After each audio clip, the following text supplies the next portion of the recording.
Alright, this video will be in vertical. I'm going to attempt to explain why I think cleaning is important, and I'm going to explain it while I'm cleaning the kitchen here.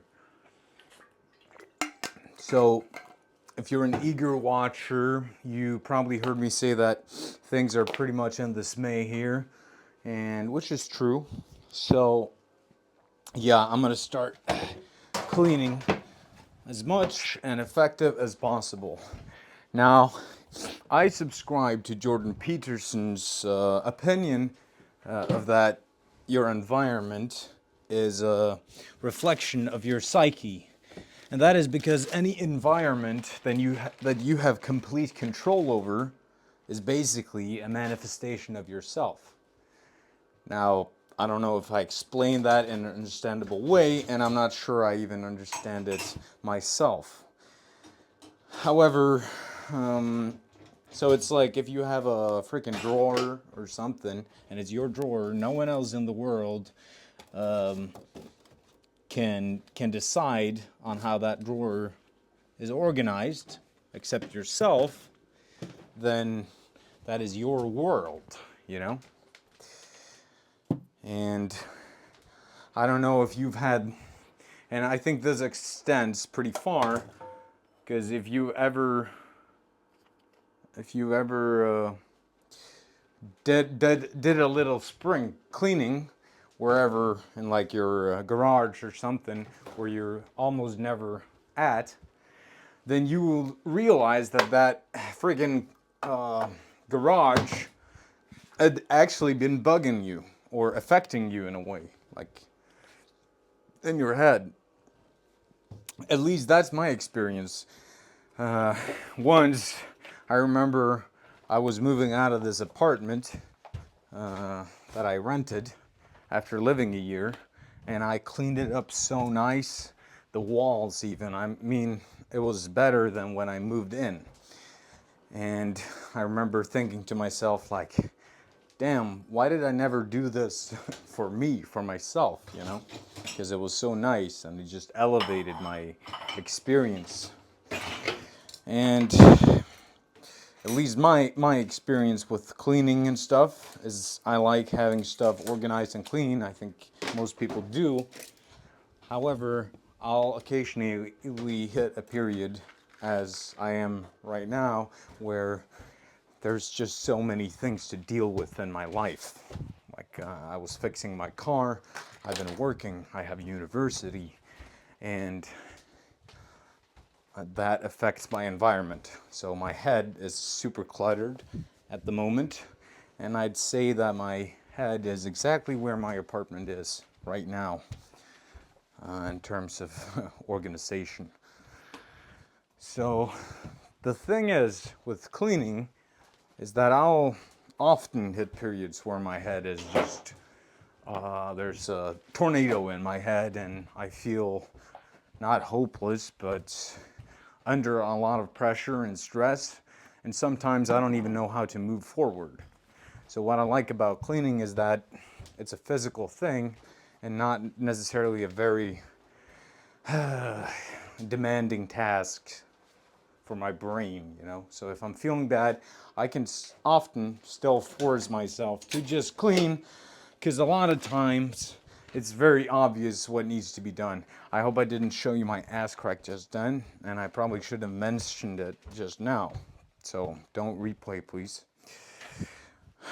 What I was saying is that sometimes it's much more apparent what the first step of cleaning is.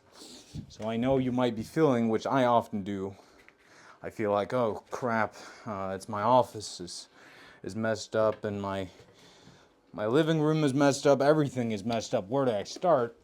I always start by taking out the trash, which probably is a good metaphor for life if you're stuck. I just thought of that. And probably start with taking out the trash, whatever crappy stuff you're doing that is self-destruction or people that are bad for you. Anyways, in a more physical, real sense, I mean, I start by taking out the trash, bottles, and that is because if you have a super cluttered area, then that is demanding to look at because your brain has to freaking process so many different things, which my brain is doing right now actually. But so instead of having, I need to clean this, that needs to be repaired, then what do I throw out? And if you're holding a garbage bag or something, it makes it easier, because then what is trash? Yeah, it's often simple to see what's trash. And the second way I clean, the second step, is I usually start with the things that I have to wait, or that are like auto completion things. For instance, putting a load of laundry on.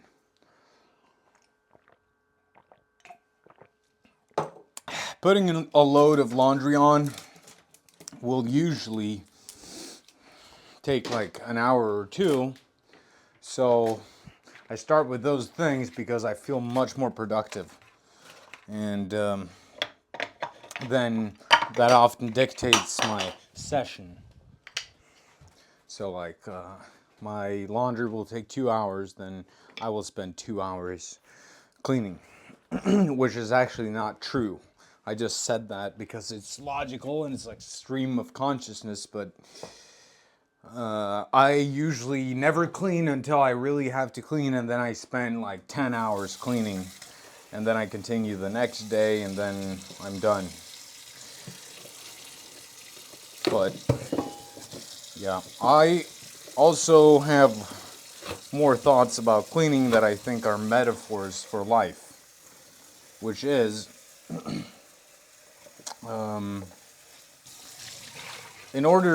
one thing is cleaning and organizing, that's fine.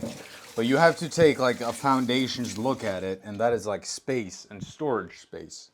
So you may be able to clean very nice and organize, but if you're like at full capacity for stuff, then it's going to be very hard to keep it clean. So my philosophy, what I think you should do, is only keep about 70% of stuff required. You got me? So there should be like 30% leeway on stuff. If you're at 90% capacity or even at 100, then every single thing in your storage area has to be perfectly where it's supposed to be. And often then you have to like stack it on top of other stuff. You get what I'm saying? So it makes it hard cleaning. So it's very easy keeping a garage clean if you only have your car in your garage. You know, there's just one thing to take out, clean. Yeah. And I think that too might apply to life. I think that in my life right now, I've been doing car rental, and now I'm trying to sell my car. And I have university assignments, and I have a business client that I'm getting paid to automate parts of their business for, which is my job and income. But yeah, also the university, and I'm doing wrestling, freestyle wrestling, and at a certain point, I realize I can't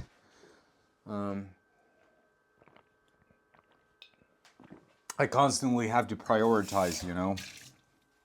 And there's a lot of distractions, and some things may seem urgent, but they really aren't.